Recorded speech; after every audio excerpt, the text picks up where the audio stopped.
Então, olha só, a gente viu aula passada o histórico dos direitos humanos, e aí eu falei para vocês do desenvolvimento. Num momento prévio, né, aqui, no momento prévio à modernidade, ali na Idade Antiga ainda, nós vimos alguns indícios de direitos humanos entre os gregos, entre os romanos, entre os hebreus. Existem também indícios entre os medo-persas, ali com Ciro. E aí são só alguns indícios, né, alguns ancestrais, algumas ideias ancestrais dos direitos humanos. Os direitos humanos propriamente ditos, eles só vão surgir efetivamente na modernidade. E aí surge uma primeira versão desses direitos humanos no início da modernidade, como nós vimos. Aí vimos a Idade Média também, né, com algumas declarações já surgindo. Mas aí os direitos humanos surgem na modernidade, principalmente nas constituições francesa, dizendo nos movimentos, nos constitucionalismo francês e americano.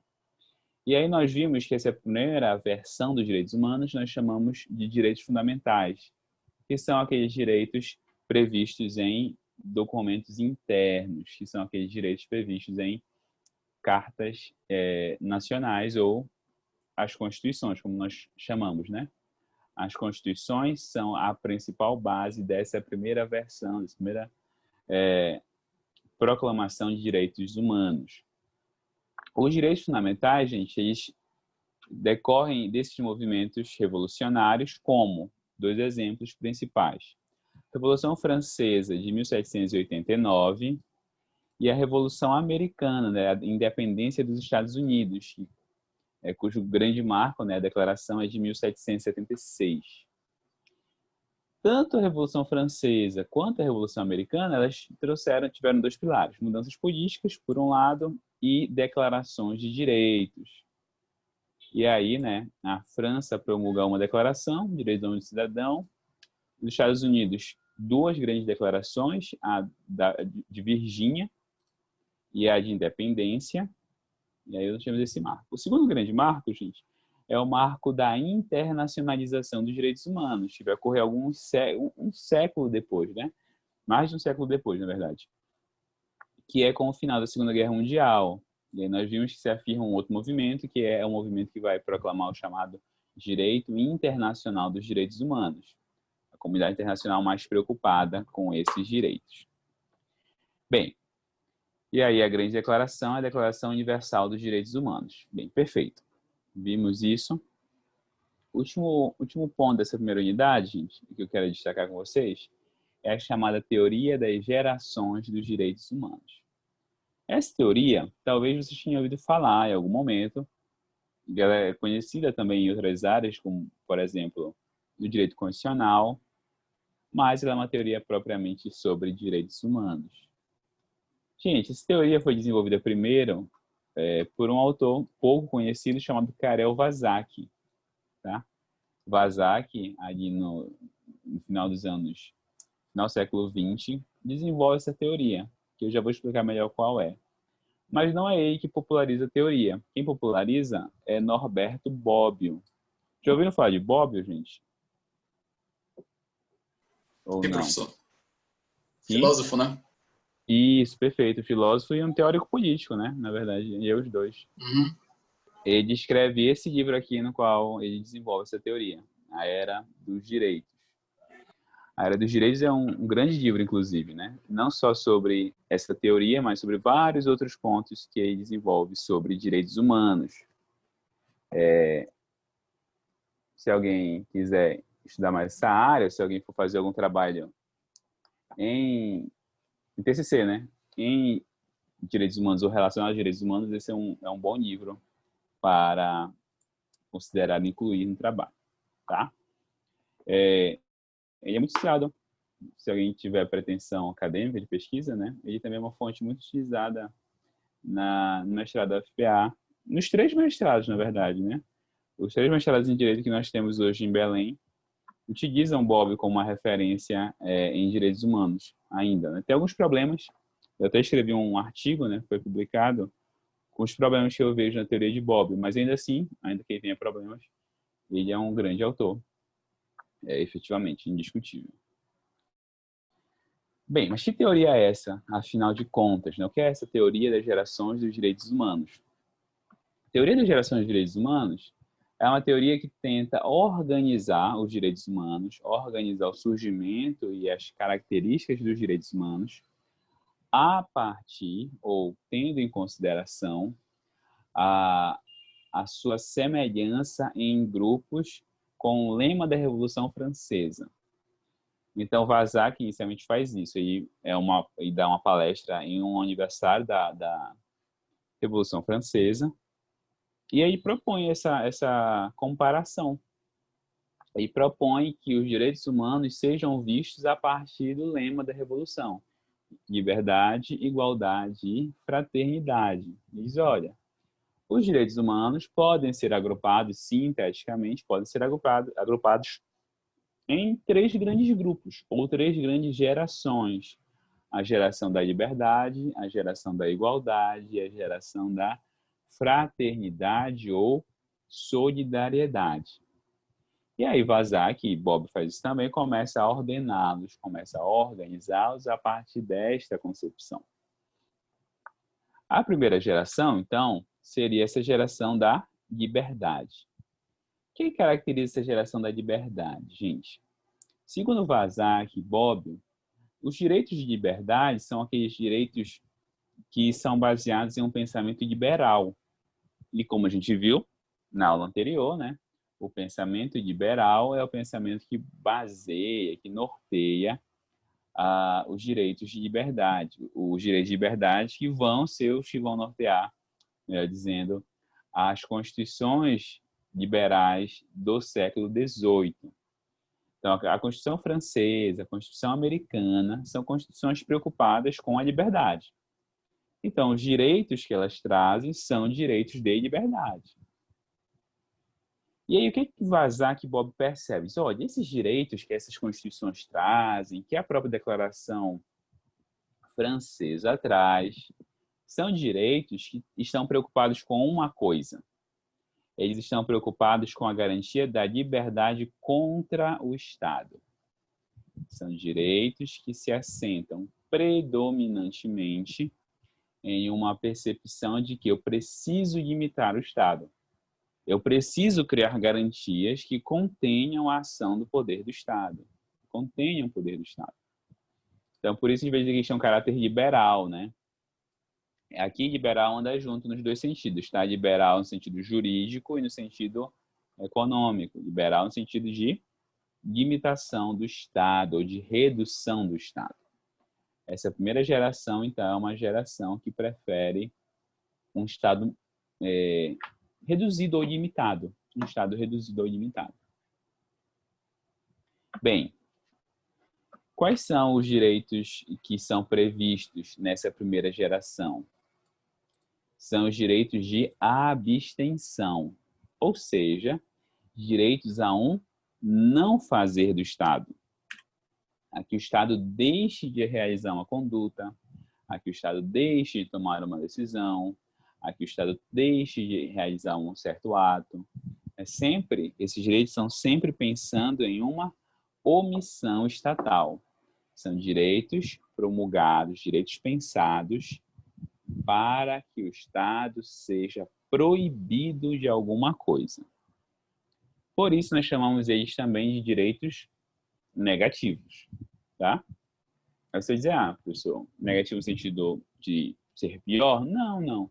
É negativo no sentido de não ter um tipo de ação estatal, de não ter nada a mais, é sempre a menos, é sempre não fazer, se abster, não realizar, ok? Alguns exemplos, gente, que eu identifiquei com o pessoal da tarde. Liberdade de locomoção, liberdade de expressão, liberdade religiosa, devido ao processo legal. Mas vocês conseguem pensar alguns exemplos para mim também. Além desses direitos aqui, que outros vocês identificam com essas características de primeira geração? Vocês conseguiram me identificar algum direito?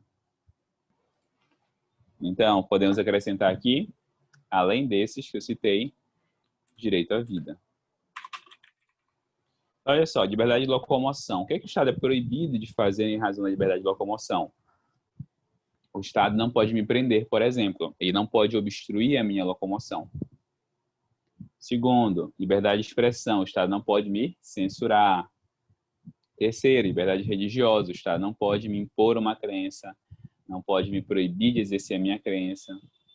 Devido ao processo legal, o Estado não pode me prender sem um julgamento justo, ele não pode aplicar a lei sem um fundamento legal, e por aí vai. São sempre proibições, tá bom? Esses são os direitos que predominaram no século XVIII.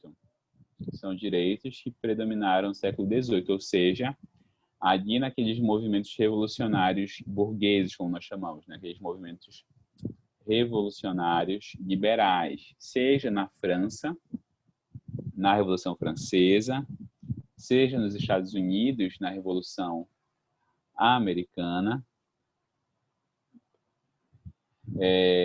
enfim, e eles predominam também por boa parte do mundo ocidental, esse pensamento, né? Essa lógica liberal.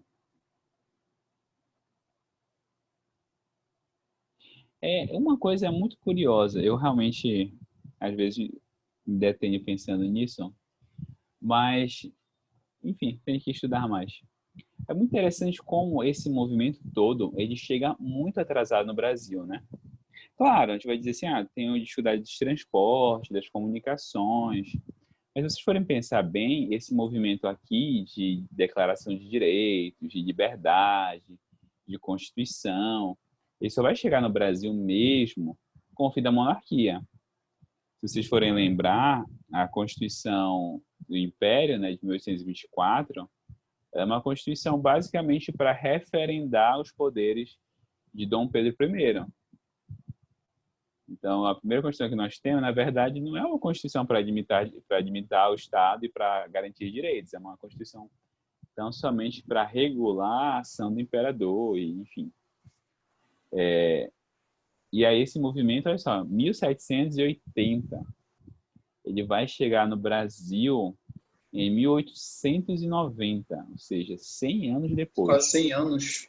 É uma diferença bastante significativa, né? E esse segundo movimento que eu vou entrar aqui também chega atrasado, que só vai chegar já nos anos de período quase da Segunda Guerra Mundial. E por uma via não muito boa, né? Que aí a segunda geração de igualdade, que a gente vai falar, é uma geração de igualdade que vem por meio das constituições democráticas. Então, a Alemanha pós-Primeira Guerra, algumas posições na Europa continental. O próprio Estados Unidos teve legislação, não a Constituição, mas teve legislação social no período da crise de 29. Só que no Brasil, o próprio direito à igualdade aí não chega por essa via, ele chega pela via do fascismo italiano. Então, Getúlio Vargas, isso aí todo mundo sabe, né? Getúlio Vargas ele tem uma inspiração fascista muito forte. Inclusive, né, o golpe do Estado Novo é um golpe de caráter fascista. Não como se usa hoje nesse sentido, enfim, que é quase torno irrelevante o termo, não, no sentido técnico, né? Mas, enfim, vou ignorar esse comentário, né? Que é só uma reflexão sobre a condição do Brasil. Não a gente falar muito do mundo e falar pouco do Brasil.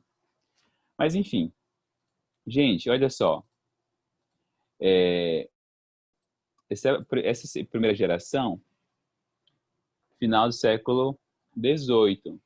No início do século XX, nós temos uma segunda geração de direitos, segundo Vazac e Bobbio, né, que é a geração de igualdade. Por que essa geração se afirma, gente? Ao longo do século XIX, e aí isso ficou muito claro no século XX, se forma na Europa um clima de tensão social muito forte. É um clima principalmente decorrente da situação de penúria das classes trabalhadoras. E isso é algo que todo mundo sabe lá na história. Né? Então, os movimentos grevistas, os movimentos de própria quebra do maquinário das companhias, enfim, todos nós lembramos isso. Então, na Europa, principalmente, Estados Unidos também, mas na Europa estava um clima de tensão muito, muito grande. E aí, século XIX, né, 1800 e pouco. Quando é em século XX, 1900 e pouco, isso aí começa a ficar ainda mais nítido. Em 1917, por exemplo, começa a ocorrer a Revolução Russa. Zé, professor, mas o que é que acontece? O que é que interessa a Revolução Russa? O Império Russo era um dos mais sólidos da Europa. Sólido no sentido assim, mais tradicional, não vou nem dizer sólido. Era um dos mais tradicionais da Europa. O Império Russo conseguia ser um império mais tradicional do que o Império Britânico. Por quê? Porque ele ainda estava baseado em padrões feudais. Os padrões do Império Russo eram padrões ainda feudais. Então, quando começa a explodir a revolução na Rússia, isso diga um alerta no resto da Europa. Tem alguma coisa acontecendo e eu preciso tomar cuidado. Isso vai fazer com que surja um outro movimento constitucional, que é um outro movimento de direitos, que é o movimento dessa chamada segunda geração de direitos, em que as novas constituições, ou as constituições antigas mesmo passam a prever novos direitos, que não são mais direitos a uma abstenção do Estado, não são mais direitos a uma não ação do Estado, são direitos a uma ação. São direitos a um fazer do Estado. Então, a partir disso, surgem nas constituições os chamados direitos à prestação.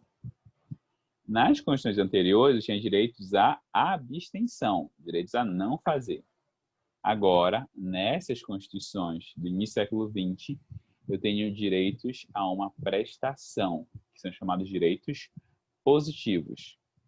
Ou seja, direitos a que o Estado crie uma certa condição para mim. O Estado cria uma certa, a gente vai dizer assim, que o Estado assegure um certo estado de coisas. Eu vejo essa expressão, né? Estado de coisas. Me assegura uma certa posição. Eu preciso que o Estado me assegure uma certa posição. Que vai ser uma intervenção, a gente normalmente pensa em política pública, aí vem logo à mente, né? Posto de saúde, escola, mais. Enfim, a gente pensa logo nesse tipo de ação. Segurança, contratação de servidores. Mas, além dessa, os direitos sociais incluem também intervenção normativa. O que é intervenção normativa? O Estado criando normas. O Estado criando normas? Sim. Vou dar um outro conceito aqui no 3.3.4 e a gente volta para isso, tá? Qual é a finalidade desses direitos? A finalidade desses direitos é garantir maior igualdade material. O que é igualdade material? Antes que vocês escolhem. O que é igualdade material, pessoal? Alguém lembra?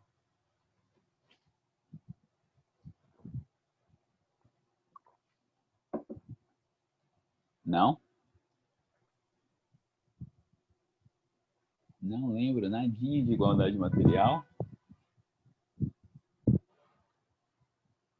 Gente, igualdade material é quando você tem um desnível real muito grande e o direito vai considerar esse desnível, essa desigualdade fática, ou seja, vai dar um tratamento diferenciado às pessoas que estão em posições diferentes, com a finalidade de reduzir essa diferença.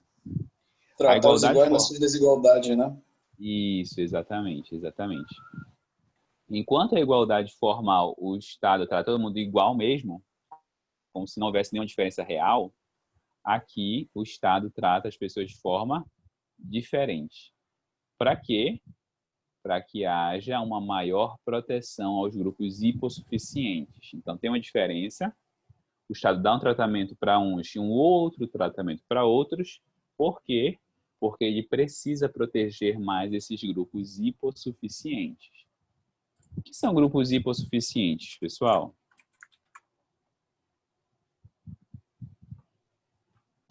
Os vulneráveis, né?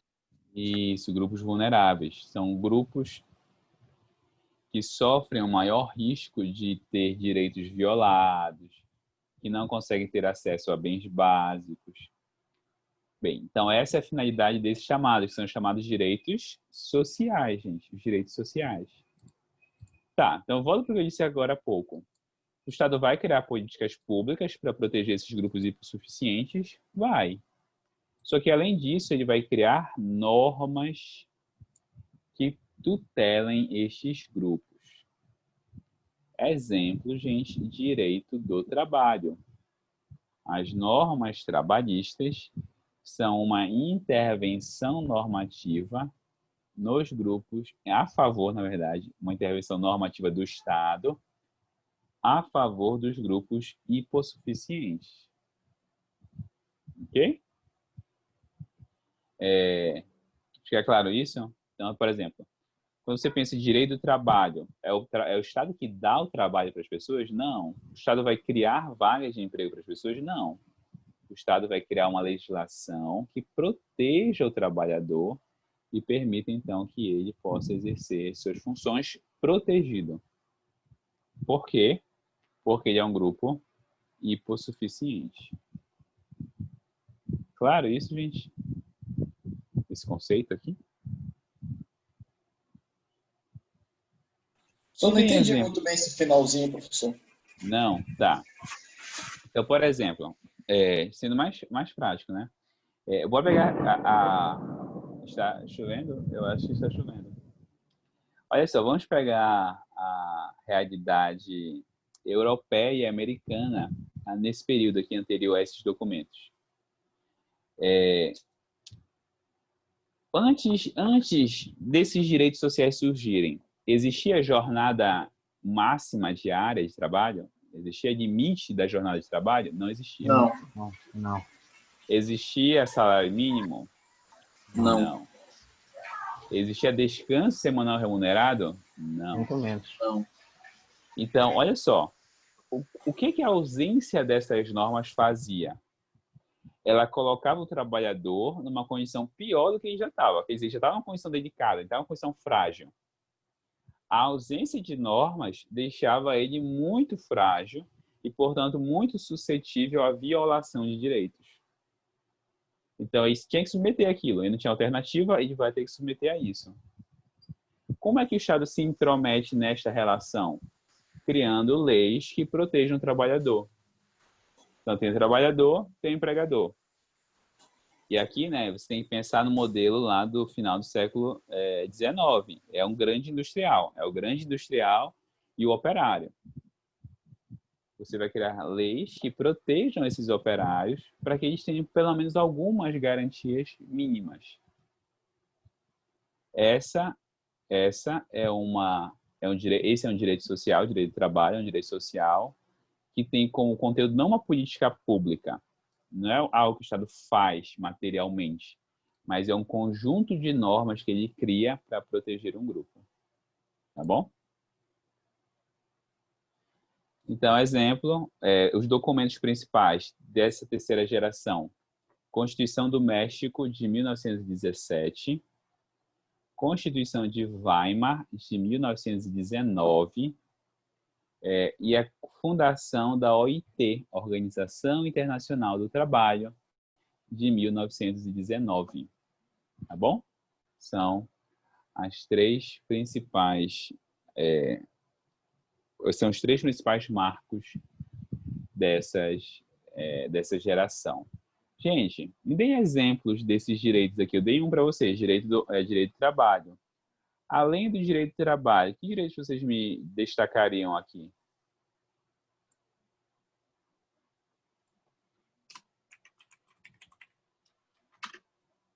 O senhor pode repetir a pergunta, professor, que parou aqui, por favor? Que outros exemplos de direitos de igualdade ou direitos sociais, né, como a gente costuma chamá-los, vocês me dariam? Vocês dariam para colocar aqui? Direito à moradia, perfeito. Direito do trabalho. Igualdade de gênero. Moradia, isso, igualdade de gênero. O que mais? A saúde. Saúde, perfeito. Ao lazer. Saúde, lazer, educação, são excelentes exemplos. Assistência social. Assistência social.